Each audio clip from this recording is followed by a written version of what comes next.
ماتريكس يا باشا، موديل 2006. العربيه رشه كلها من بره ما عدا السقف. عربيه مرور 10 من رمضان، فيها رخصه سنه ونص وبدون توكيلات باسم صاحبها. الراجل بيقول لك البطاريه جديده والمكنه عاملاها شويه صيانه، بيقول لك لو في اي حاجه في الدواخل مسؤوليته.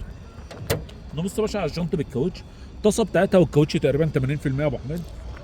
نبص يا باشا على الكراسي الاماميه، الكراسي الاماميه الاصطفه والطابلو والطاره والفتيس، الراجل بيقول لك فتيس اصلي تمام.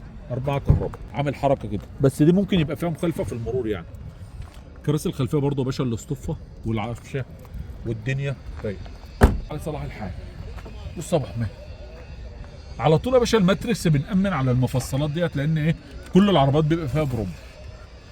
بص على حاله الشنطه من تحت يا ابو حميد، ما شاء الله.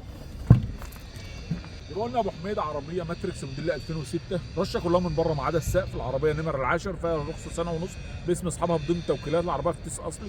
الراجل بيتكلم 425 وفي تفاوض عند الجديه.